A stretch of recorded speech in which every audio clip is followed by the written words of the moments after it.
Hello, my darlings, and welcome back to Radio Wasteland. I am your host, Chauncey Haworth, and this is your other host, Sean. Hello. How are you doing this week, Sean? Not bad.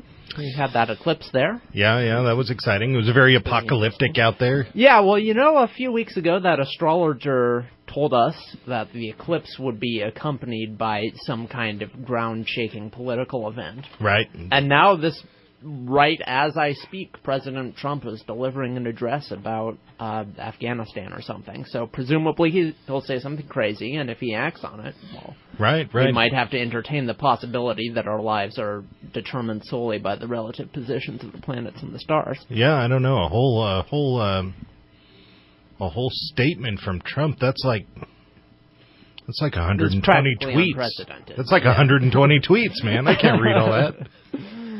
Yeah, no, I'm looking forward to checking that out when I get home. I am curious as to what he has to say. There. I know a lot of people out there. I suspect it's the whole deal.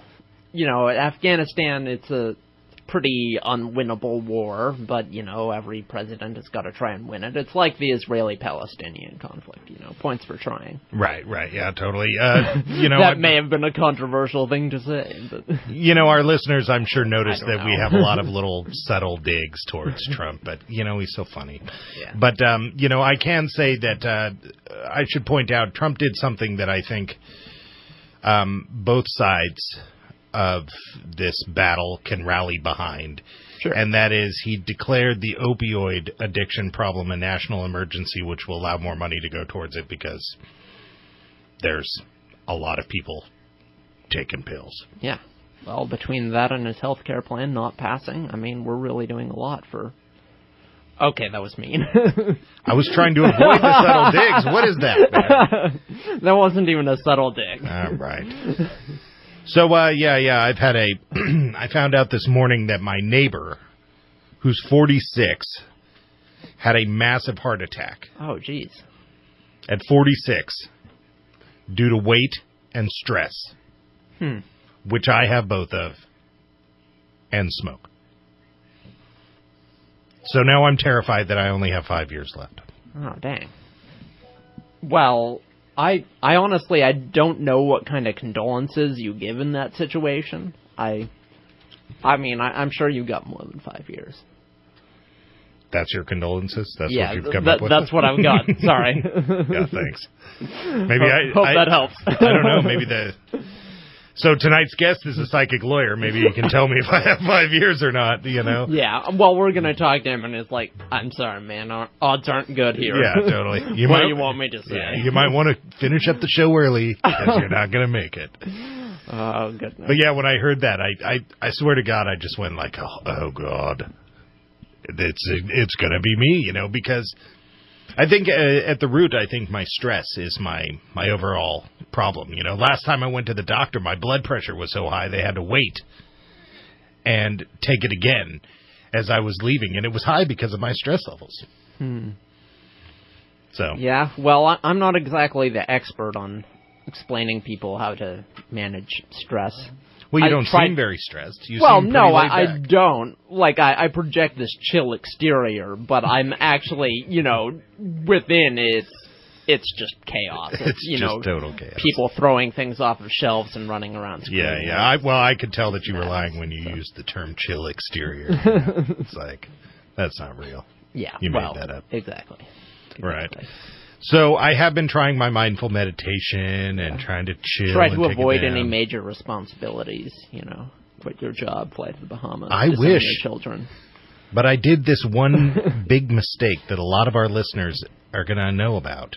Uh-huh. I made babies. Right. Yeah, well, my psychiatrist warned me, don't do that. You're not going to be able to handle it. Just don't a lot of people your age don't even want to make kids. Well, don't even want kids. Good grief. You don't want kids? No, imagine well, you don't even have to imagine. Yeah, no, I know. I know why. Yeah. Yeah, no. Both of my son does want to have kids, but both of my daughters don't. Yeah. And frankly, this might be a little graphic for radio, I don't know, but I assume that we don't have an all-ages listening audience, but I think Jared looking panicked. I over there think in my the corner. daughters have been permanently turned off of sex thanks to South Park and the internet. Right. You know, between the two, I think they probably have a terrified, unhealthy view of sex. Yeah. Well, I mean, there's sex, and that's iffy. But then there's children, and, that's just game over, man. Right, but I mean, on the internet, like, normal sex is now a fetish. It's not even like something you find normally and then you go outside of. You find the other stuff normally, and then you're just all, ooh, normal sex, and it's just all normal A guy couples. and a girl, that's yeah, just totally, gross. man, yeah, totally. Where's the at least some freaky facial piercing something something exciting. I am seriously worried about what Carl Bott is going to do to both of us. I don't think I think we kept it pretty PG. Jared? Oh God. Okay. Jared's sitting here egging us on, Carl. All right, no he's not. All right. You're listening to Radio Wasteland, and tonight's guest, the psychic lawyer, Mark Anthony. This guy's a big deal. The guy is a big deal. Pretty exciting for us. So come on back and check us out, Radio Wasteland. All right. Welcome back to Radio Wasteland and our guest, Mark Anthony. Mark, are you there with us? I am. Thank you for having me on the show. Thank you for coming on the show. This is very exciting. Yeah, and Andrea, who books these whole things, was just very, very over the moon that you were coming on the show, actually, because she's read a couple of your books. That. Yeah, she's gone a little nerd gaga, and it got infectious, and we're all like, oh my God, this guy's a big deal, man, because Andrea's just like... Well, Andrea knows what's up. She does know. Andrea's much more tied in with the... If she believes that something is popular, chances are it is, which a pair of shut-ins like us would never know about. So. Well, as great as she is, we're going to stop talking about her, and we're going to talk to Mark. Yeah. Well, I told her I would. Well, she's prettier than me, so we can talk about her. Well, yeah, she's got me beat, too, but only barely. There you go, Andrea. See, I arranged that. All right. So, Mark, I got to say, and every time that I have told somebody that you were going to be on the show, I said, my next guest is Mark Anthony, the psychic lawyer. And people would perk up, what's up with being a psychic lawyer? How do you come about being that? I mean, how do you come about utilizing that I understand you were born psychic probably and became a lawyer. But, I mean, how do you end up utilizing that? Well, you're correct. I was born into a family where this appears to be a genetic trait because both my parents had it, and it runs on both sides of the family for generations. And I was always drawn toward the spiritual. So what I was initially wanting to do with my life was to go into the clergy. I mean, I was seriously considering becoming a Catholic priest. But the problem I had with that is and with all due respect to the Catholic Church and to all my Catholic brethren, it's too restrictive. There's too many rules, too many regulations. You can only believe this way. You can't believe that. Can't believe that. And I started seeing that God, the universe, the afterlife is so much greater than any church or any book or any dogma. And I decided not to do that. And somehow or other, I felt drawn to the law. I traded one set of rules and regulations and restrictions for another, I guess. But I like law because it puts you in everything. In other words, I've done so many head injury cases as a personal injury lawyer. That's what helped me understand the workings of the human brain, which are now helping me on my lecture tour, where I'm explaining how spirit communication works and the nature of consciousness. It also helps you understand structuring physics and forensics and chemistry. I mean, so the law is really good for that. What I don't like about it is that truth and justice seem to get kicked off to the side in favor of who's got more power, who's got more money and more leverage. And so that's the downside of our legal system. Our notion of justice is lofty and idealistic. The actual practice of law, unfortunately, is another matter entirely. Yeah, well, man is fallible, aren't they? So we put men in the position of making these decisions. The idea and the concept is good, but, once you put people in those situations, money becomes a factor, power becomes a factor. Always, and into everything. And I like what Winston Churchill said about the jury system. He says it's inefficient, it is wasteful, it's incredibly expensive, and it's better than everything else humans have tried. So there's pluses and minuses to it. And yes, it is inefficient, and it is, it's far from perfect. But, people say, oh, our system is terrible. It's like, would you really want to get arrested in North Korea and subjected to a legal system like that? Or in China, or in Iran, or Saudi Arabia, or even in a lot of the European countries. Let's say you get arrested in France under what's known as the Code Napoleon, which is what most of continental Europe, his legal system was based on Napoleon's law. You are guilty until you yourself prove you're innocent. Whereas in the Anglo-American jurisprudence, you are innocent until proven guilty. And that's major. So what people need to understand is, the legal system, it's a disaster, but it's at least a disaster that somewhat works. Well, I got to tell you, Mark, that it looks like Andrea was right. I haven't even given out the phone number, and we have a caller who has a question for you, and her name is Debbie. Debbie. Hello? Hi, Debbie. Yes. I have a question for Mark Anthony. Hi, Debbie. Let's go for it. Hi, Mark. I'd like to ask a question. I had a brother that died 10 years ago this December. I'm sorry, Can you I can tell barely me understand you. how he died or what happened? I can't understand her. I can't understand her. Can you speak more clearly and slower, please? Sure. I have a brother that died 10 years ago this December. Can you tell me how, and can you tell me anything about his death? I wasn't informed we were doing readings on the show. They said, yeah, Debbie, we're gonna have to let you go. We'll be sure to follow up the show with how you can get in touch with Mark and find out more. Will do. Yeah, thanks so much. Thanks a lot. Sure, Debbie, and go to my website, evidenceofeternity.com, because that way. I've actually had a reading from you last year, Mark. Oh, okay. All right. Well, so thanks for I know calling. how to get in touch with you. I'm just on your site right now, and I see that you're on the radio. So I went. Well, thank you very much, Debbie, and we'll make sure that she gets the information to get in touch with you. Sorry to spring that on you.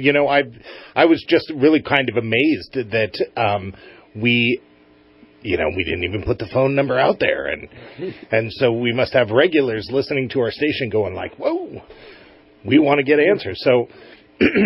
So I didn't mean to spring a reading on air to you, but maybe you can tell us a little bit. Do you do readings for people, or does this normally just tie in with your work? I do readings for people, both on the telephone and in person, and it explains how to sign up for those on my website, evidenceofeternity.com.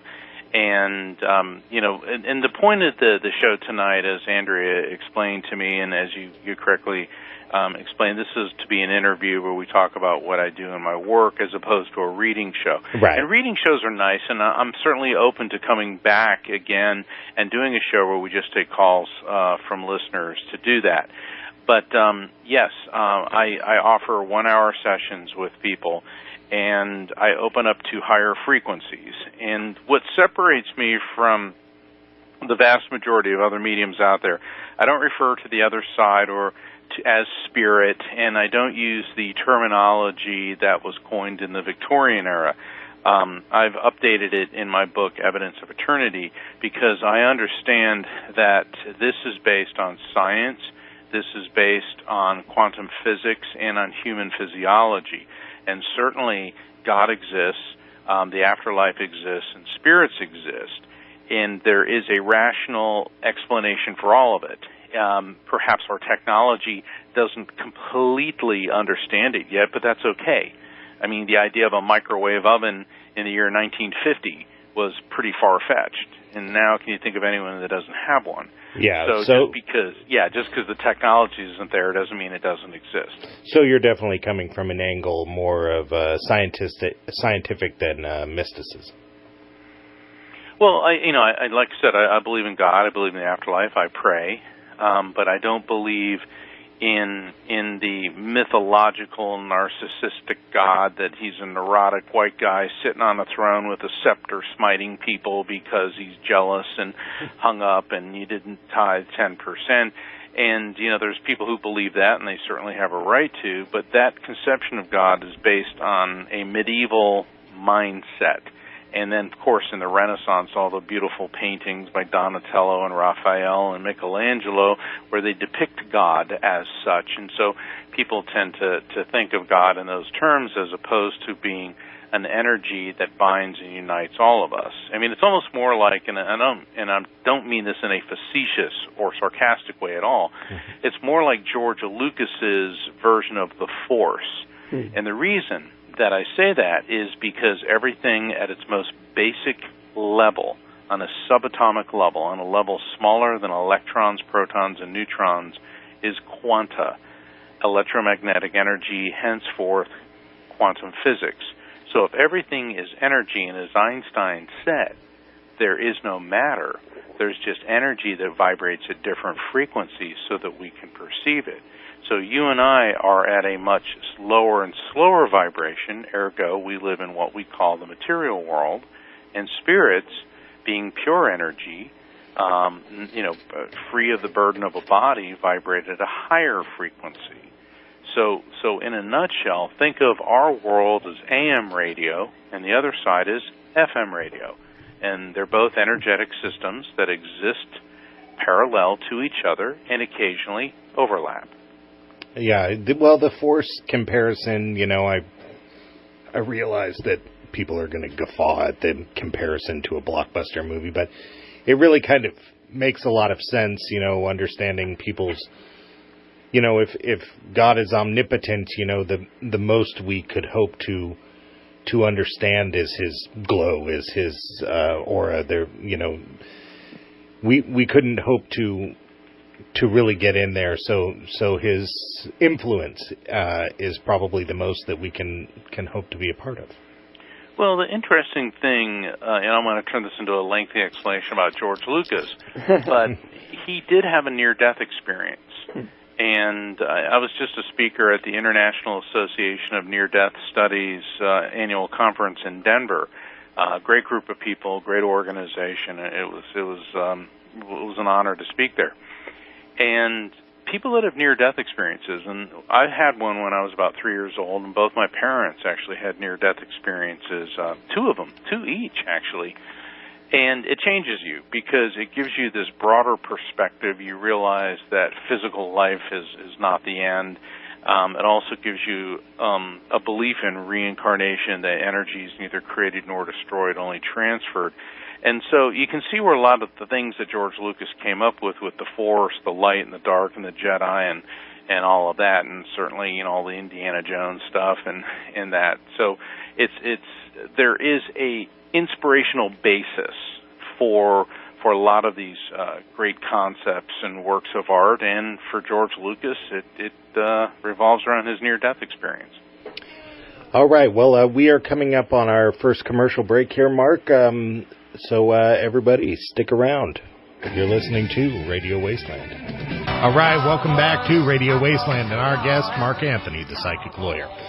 And your title, The Psychic Lawyer, I think brings up the number one question that people probably want to know, and that is, do your clients as a lawyer come to you because of your psychic abilities?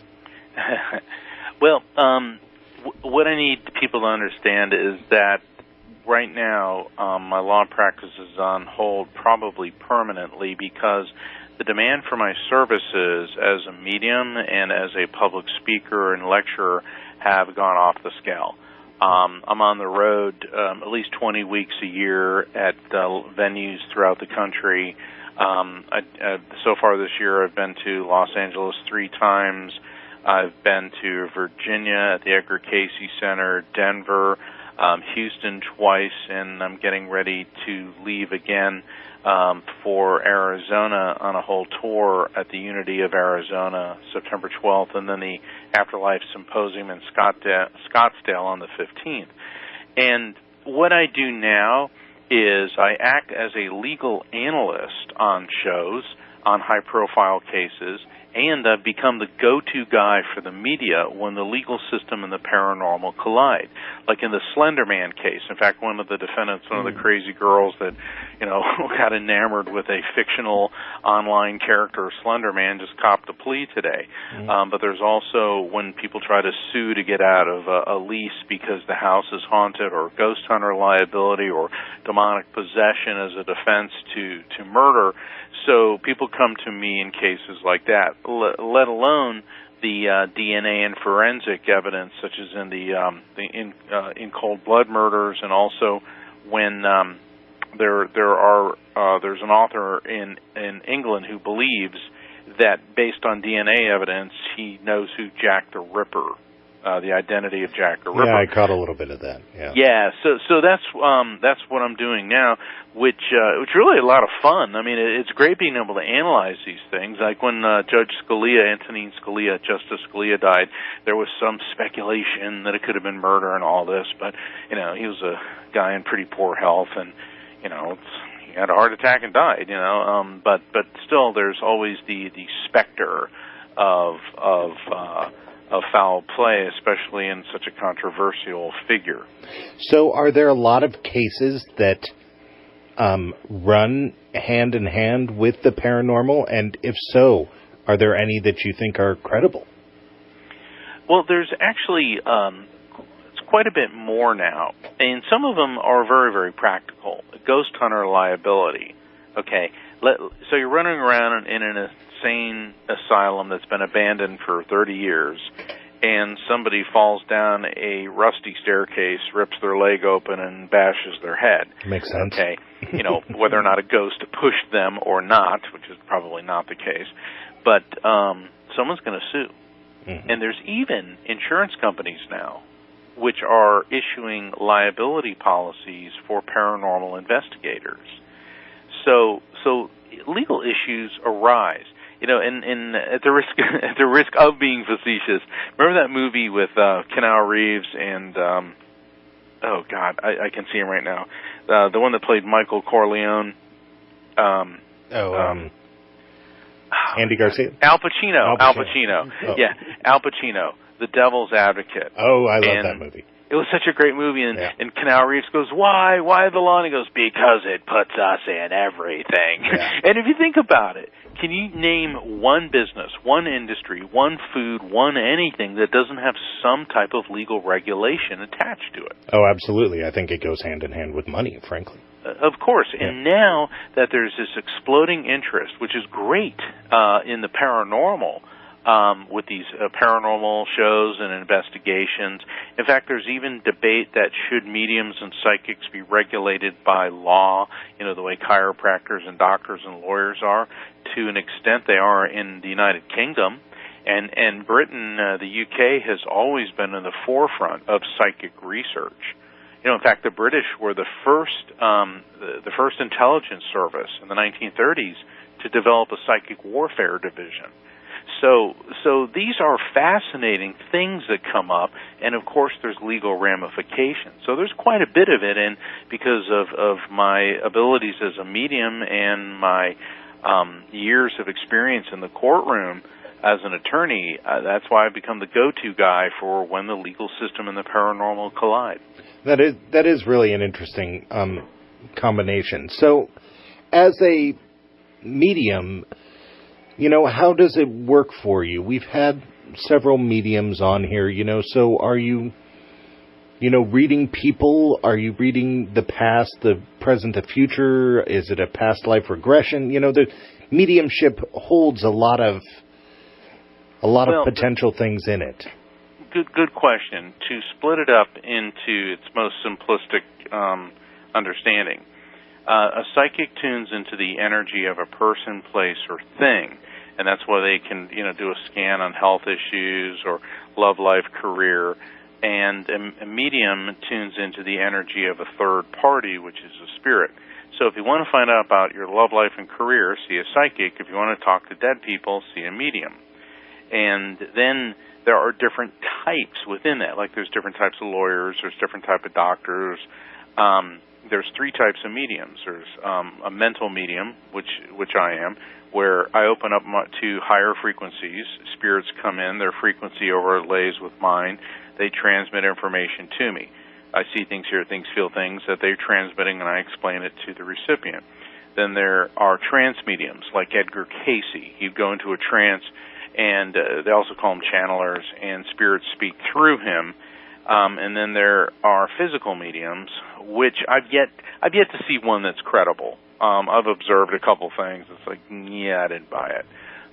Where supposedly ectoplasm is projected from the medium that forms an image of the person who is communicating.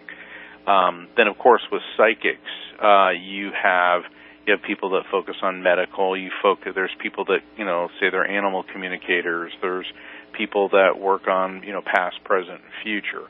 So there's a whole field in the psychic realm, and there are some that overlap. Now, I focus on evidential mediumship, things that can be objectively proven. So if I do a reading for you, the things that are transmitted to me from spirits can be verified, as opposed to, I'm talking to Charles Dickens. Okay, Charles Dickens died 150 years ago or something. Well, what could be verified there? Okay, you can't verify things like that. Right. We already know what we're going to know about him. Yeah. In your past life, you were Joan of Arc, and that's why you're afraid of lighters, because you think you're going to get burned at the stake. That got our producer laughing. That's funny. I mean, it's funny. I mean, I've seen, because I'm a skeptic too. To me, a medium has to be credible and evidence-based, and I've seen some things that, come on, Do you feel that there are a lot of people out there trying to dupe people with this? The history of mediumship is unfortunately racked with charlatanism. And, in fact, I was consulted as a legal analyst in the Rosa Marks case.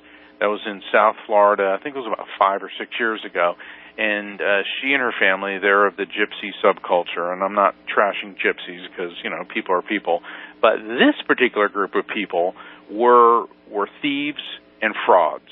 And Rosa Marks bilked over $30 million out of people in a deep state of grief, telling them that their loved ones' spirits were trapped in hell and only she could get them out.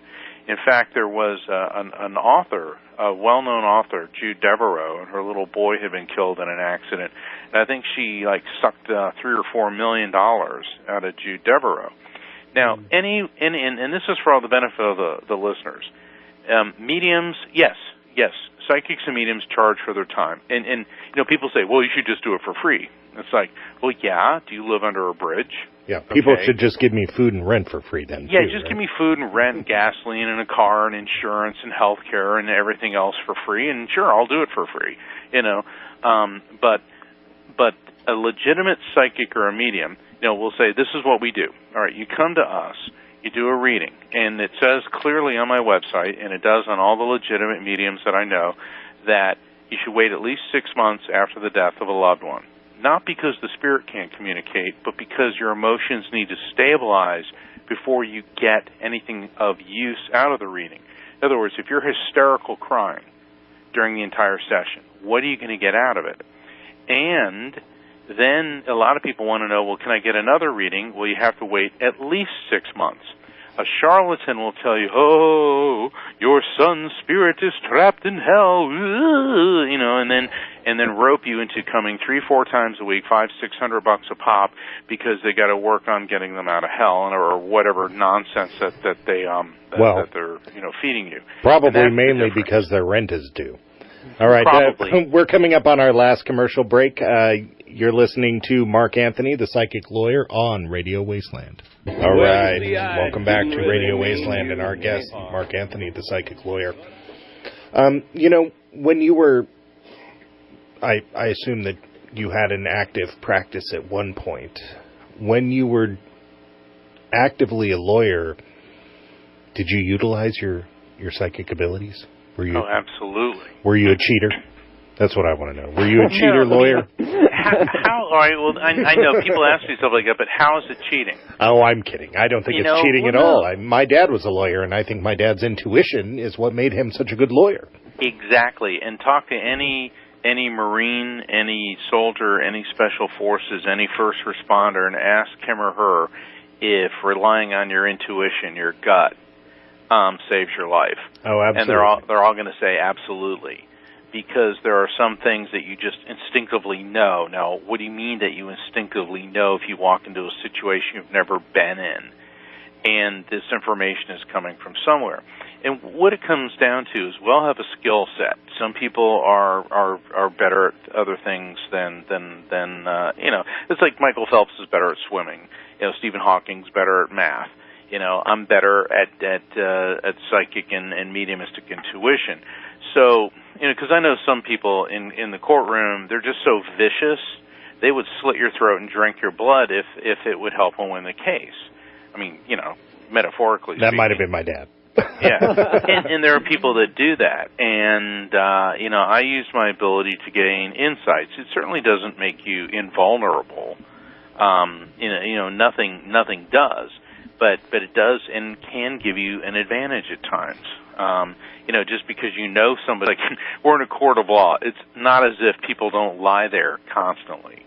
Right, you can't be all, Your Honor, I know they're lying. Yeah. Right. His grandmother said she didn't like him when she was here, and she still thinks he's a dirtbag. Right. You can't do that. But I have freaked some people out by asking questions like, how would you know that? So but, I guess I have a good question about this then, because the assumption that I'm taking from what you're saying is that maybe some people, I'm assuming there are varying levels of being psychic and a medium, yes. And that some people maybe don't know that they're psychic or medium. Is that a possibility? That Absolutely. Absolutely. And we see this, I see this a lot of times with children that their parents think that they're hallucinating and all that. Now, certainly, there is a big difference between being schizophrenic and being a medium. But in earlier decades or decades past, people who had psychic and mediumistic abilities, who could foresee the future or who would see spirits or hear voices, they were not always schizophrenic. Sometimes they were mediums, but the standard diagnosis was schizophrenia, and the treatment for that was electroshock therapy, whether you wanted it or not. And the dosage that they used to give in years past would essentially damage your brain to where you would not behave like that. It's like lobotomies, no physician in the right mind these days would issue an order to lobotomize somebody. But at one time that was accepted medical practice. So yeah, there are people who have these abilities, they don't understand them, and it causes them fear. So, like growing up as you were learning this and then being Catholic, I was actually raised Catholic too. I'm finding out we have a lot in common. But through your life, have you had a lot of conflict? I know a lot of Christians find this mediumship and psychic stuff to potentially be that of the devil and stuff like that. Have you found that there's a lot of conflict in your life growing up with these two things? No, because my parents, even though my mother was a very devout Catholic, she and the Italian side of my family, which was my mother's side, looked at it as a gift from God, and they called it the gift of second sight. And if you look at lives of the popular saints, St. Francis of Assisi, St. Clare of Assisi, St. Anthony, Bernadette of Lourdes, you can go on, St. Teresa of Avila, they all exhibited what we now know to be psychic and mediumistic abilities. And what I always found fascinating was Nostradamus. He was not technically a member of the clergy, but he was the court physician to Henry II of France and his wife, Catherine de Medici. And he was accepted and honored by the Catholic Church, even though he would get these visions and foretell the future. It's just that Nostradamus knew how to play it really well. Or somebody like St. Clare of Assisi, who was a nun and was able to see things in real time that were happening across the village or a village away. We now know that she was a remote viewer. which the CIA and the Russians and the French and the North Koreans and the Chinese, have been using remote viewers and intelligence services for years. In fact, 800 years after she died, St. Clair was designated as the patron saint of television. So you can't tell me the Vatican doesn't know about these things. And of course, then there's always the people who proclaim to be Christians, but they're really the ones who wanted to stone the adulteress, okay? Right. And the sad thing about Christians is a lot of them do not practice Christianity. They're so quick to judge, to cast the first stone, to condemn, to do everything Jesus said not to do. But because they said the magic words, I accept Jesus as my Lord and Savior, there is a false belief that gives them a free pass to judge, trash, look down upon, and treat other people horribly. And that's not being a Christian. That's being a religious fanatic. And most of them don't even have a confession. Like us Catholics from growing up, we were able to confess, but most of them, you got to do the right thing. There's no clearing that up. Well, think about confession. That's sort of an early form of psychotherapy.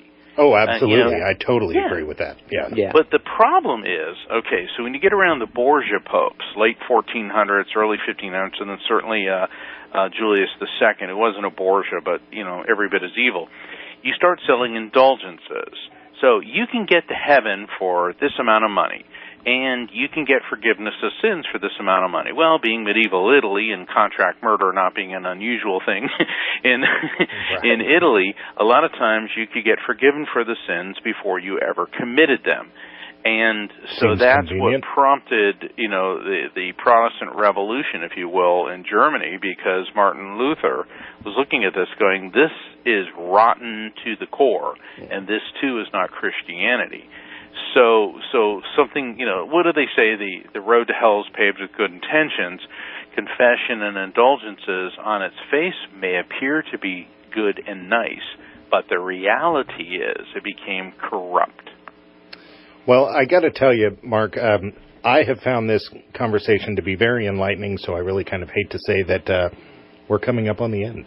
And I want to make sure that our audience, both on the radio and online, know how to get in touch with you. So can you tell us a little how people can find out more about you?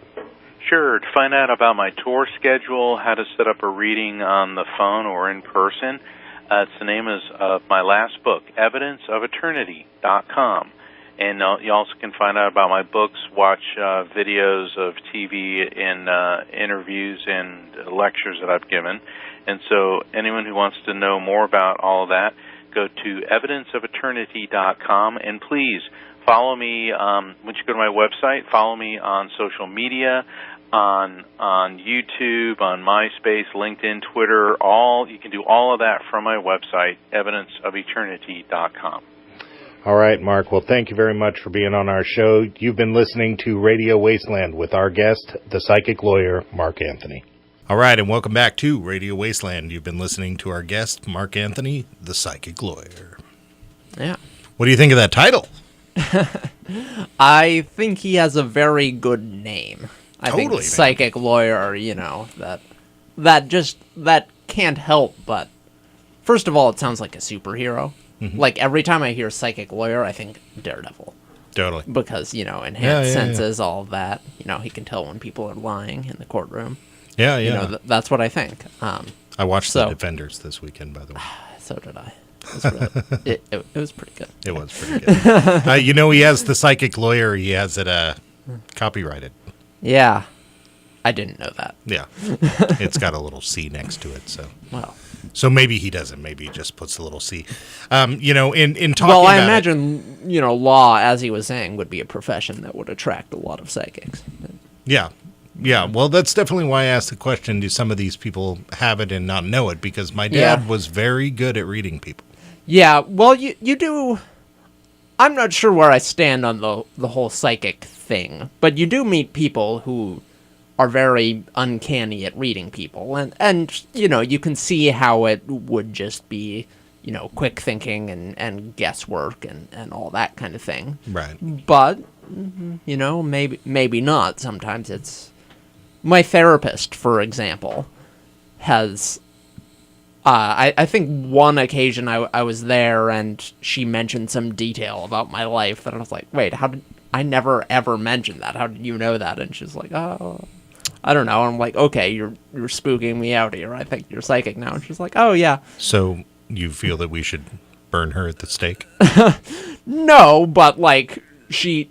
And I'm pretty sure I've never revealed who she is on the radio. So no, you haven't. I feel comfortable in saying this, but she has professed to me to be psychic. Well, so it's like... Two of the mediums that we've had on here have been therapists. Suzanne Freed and Katie Redman. And for what it's worth, I will say her intuition is to the point where it is spooky. Yeah. Like, it's, how could you possibly know that kind of thing? It's that kind of level. And you meet people like that. You meet people all the time in all kinds of different places. Right. Who have that level. I think Katie was saying that a lot of it's not uncommon for psychics to be counselors and so on and so forth. Yeah. Well, I mean, that's a good place for it. Well, his Makes talking sense. about doing it and getting paid, made me think a couple things. It made me think, for one, to stop being a lawyer, to get paid for being a psychic. You'd have to be making... You must be one hell of a psychic. Yeah. I mean, lawyers aren't uniformly well paid. I mean... Yeah, I guess that's true. if you're a partner in a big law firm, sure. Mm-hmm. That, I mean, I had a French teacher in high school who was once a trial lawyer, and A, she wasn't paid that well, and B, she hated it because it was an immensely stressful job. Right. And so she became a teacher. Right. Which also notoriously not very well paid profession. Right. But so it's hard to say, but I mean, to make any kind of living off of being a psychic, you must be a pretty good psychic. Yeah, that's what I was thinking. The other thing it made me think of is a meme on Facebook that Ryan Sprague shared, where it was basically making fun of people who do psychic and paranormal things for money. And they're basically saying that you should do it for exposure. And the guy got paid in exposure and then tried to buy a hot dog with an exposure bill, but they didn't take him. And I think that that's a bad rap that a lot of these people get. Right. That if they are, let's say you are truly a skeptic. Let's say you are sitting there thinking these people are absolutely bonkers. Yeah. Well, if you're truly a skeptic, I mean, priests get paid. That's where I was going with this. Right. If you're helping people to be happy, right? Who cares? I mean, if you don't believe in God, you might look at the Pope and go, "Arr." Well, that is an extreme, right? But, that's an extreme case. The Catholic Church has a lot of money. You still might, but right. But I mean, in general, these people are doing good. But I mean, he just brought up a point. Mark Anthony, he was talking about people who were charlatans and who were preying on the grief-stricken. Right. And so I think there is a line there. I mean, I think whether or not you believe in psychics, you're either a charlatan or you yourself believe that you have these abilities. Well, did you notice that he said the same thing that our last psychic guest I did said? Notice, yeah. JC Nova, that you wait 6 months right. before getting your reading? And that seems like a sort of do no harm philosophy. Mm-hmm. Like, even if it's not real, we're not going to break these people psychologically by right, and give them become dependent on my services. Right, and give them a chance to let their lives settle. And exactly. I mean...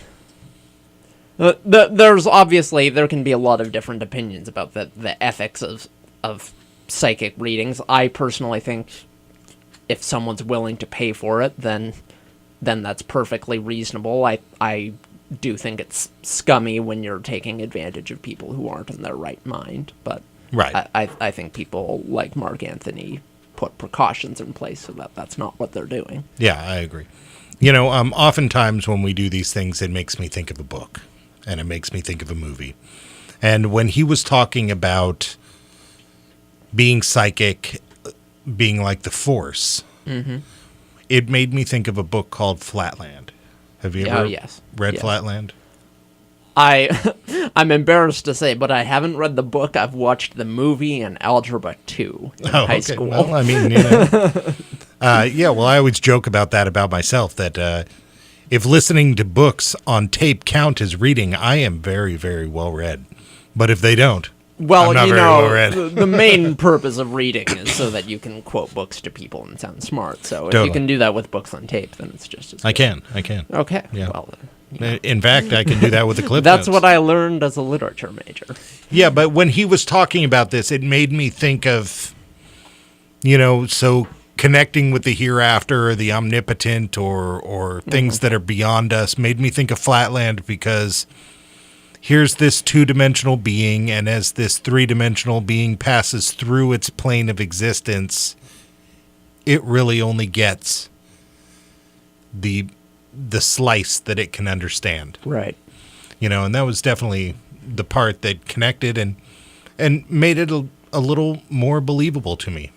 I think in most of the psychics and paranormal researchers we've talked to, the refrain that one can piece together from the various theories they've laid out is that there is another world of some kind, whether it's another dimension or a spirit world or what have you, and it intersects with ours in bizarre ways. That in totality seems to be the theory behind a lot of these phenomena that we hear again and again on this show. So. Well, I often bring this up with our psychic guests and about religion on the whole, and why my religious beliefs are very minimal is because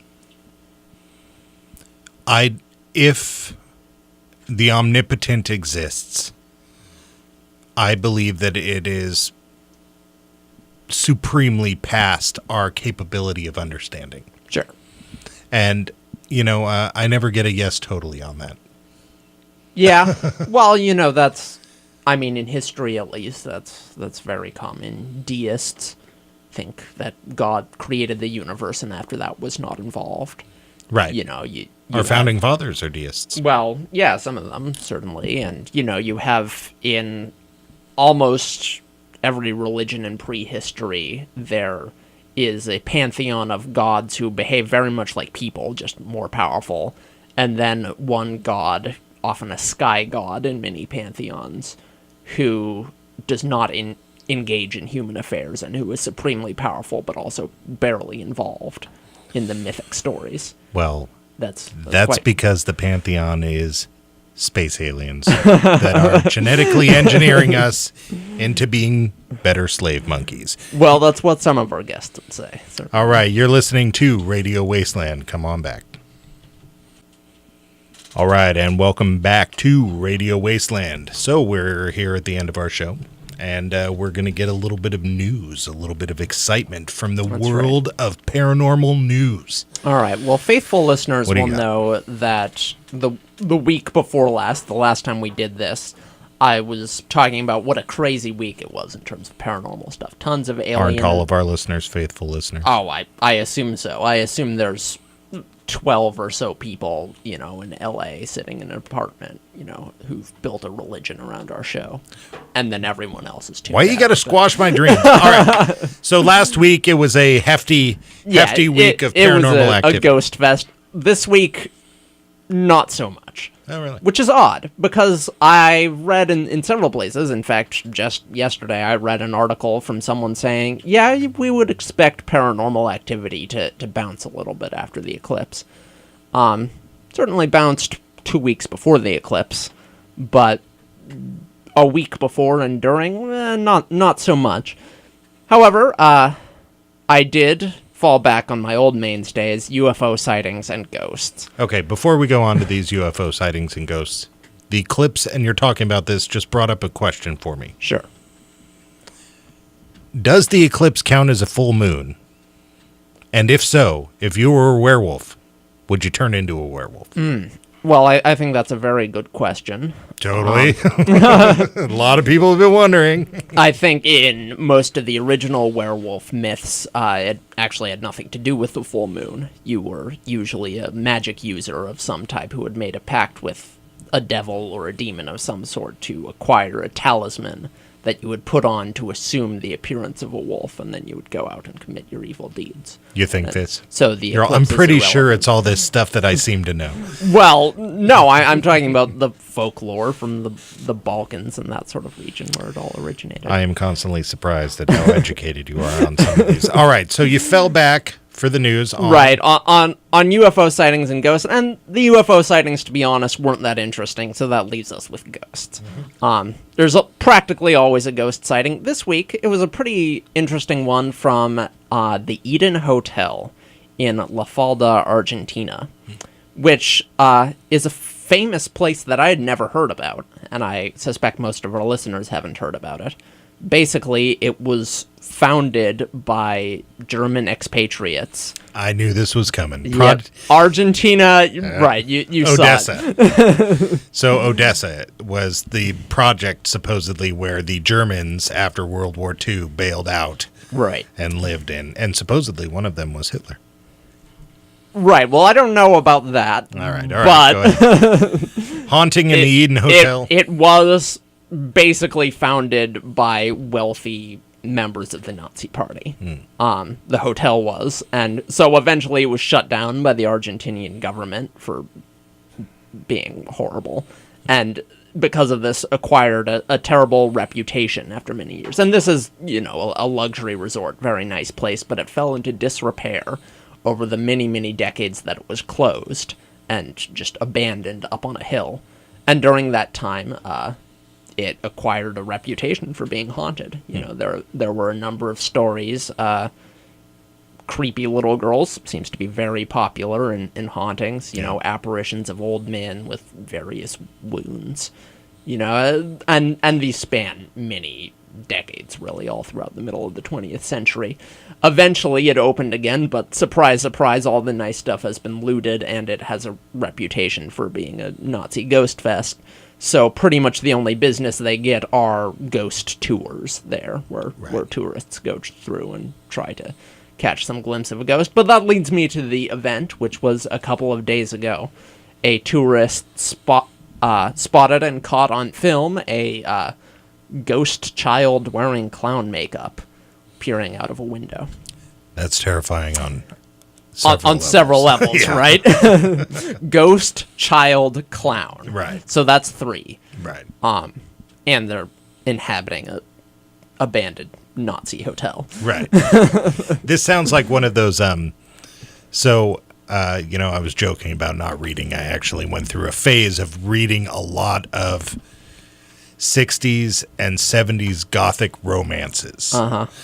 And I realized that Gothic romance implies one thing, but really they were ghost stories like Nazi experiments. Romances and like romantic writers. Right, from, yeah. Like Byron and stuff. Right, and the only reason why I stopped reading them is because I read all the ones I could find. I literally read probably 40 of these books. And it totally sounds like one, You got the haunted Nazi hotel with the ghost child in clown makeup and the old men with multiple wounds. Right. Like, I was going through... That just needs a woman in a nightgown. And you got a Gothic I romance. was going through this last week's event, and I'm like, have you got nothing for me? And eventually I hit on this, and I'm like, Argentina, thank you. Yeah, it's the motherland. Thank you, evil expatriate Nazis. You have saved me for this week's show. Yet again, saved by the evil expatriate Nazis. Yeah. Well, so was there was video? There was a photo. A photo. And, you see a lot of photos of, like... I looked at the photo, and it's somewhat convincing. I think there was a photo from around here a while back of, like, this face that sort of emerges from the trees, but it could just be an artifact of the photo. It's one of those types of things. It's fairly blurry. But... it's certainly spooky. Yeah, our engineer, Jared, just showed me the photo, and it is spooky. Yeah. I don't like it. It does look like a face. Yeah. It looks like a face wearing clown makeup. Yeah. Or possibly just very weirdly exposed. Yeah, it looks like The Grudge. Yeah, actually. It looks exactly like The Grudge. Yeah, I don't like that. The Grudge is like one of... So I watched The Grudge by myself. And, like, I'm a horror movie fanatic. And this movie's PG-13, and I think, like, whatever, it's PG-13. That's lame, you know? But I forgot that things are normally rated R, not due to scariness, but just due to nudity and cussing. Sure. And this was actually kind of scary. I'm home alone. My wife's out with her friends. And I'm watching The Grudge, and I think everything's fine. I'm laughing it off. And then finally, the movie's over, and I'm going up to go to bed. And, like, I'm wrapping around the corner, and I'm just all like, it's all dark, and I'm all, oh, my God, The Grudge. This is happening. This is real. So, yeah, I don't know. You know, well, if you're in Argentina, you know, we know all about there are a bunch of big haunted luxury hotels in the United States, I think. We've had people talk about a couple in L.A. A few times. But, you know, as far as Argentina goes, this is a really big one. So, it's interesting. I'm surprised I never heard about it before. Yeah, so I wonder, you know, what retired Nazis do. If they're, like, lay low and kick it, or if they keep doing their crazy Nazi business. They opened a hotel. You know, they were, let's be hotel managers and try to forget all of that Nazi stuff happened. Well, maybe they were doing shady Nazi business up in there. Well, that's true. You would think, you know, would a hotel just become haunted because it happened to be inhabited by people who had unsavory views? I mean, if that were the case, you know, wide swaths. I guess they could have brought the ghosts with them. Right. Or something. Or maybe they were up to some shady business. Yeah. You know, it's hard to say. One way or another, the place ended up haunted. My movie imagination wants to think they were up to shady business, but real life Chauncey wants to think that... Well, there's no evidence of that. Wants to be nice. So. All right. You've been listening to Radio Wasteland. Thanks for checking us out.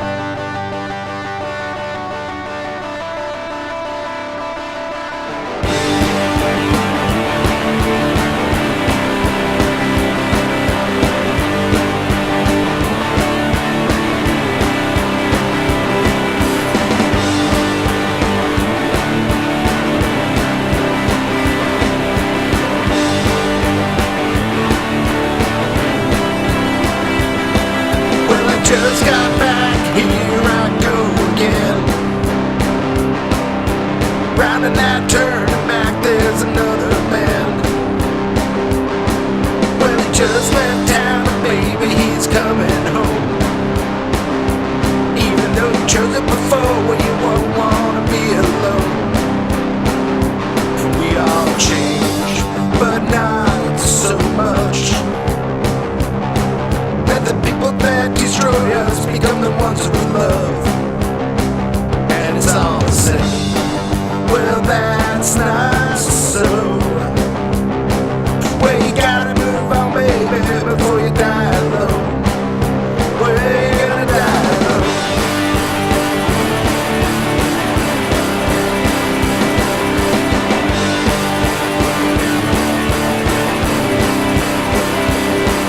Well, he just left town, and now he lives down the street. So you're gonna give it a go, and who cares who you might be? While you rehash the past and find solace between some sheets. I'm not judging you, what I've done, and so take it from me. We all change, but not so much. That the people that destroy us become the ones that we love, and it's all the same. Well, that's not so. Well, you gotta move on, baby, before you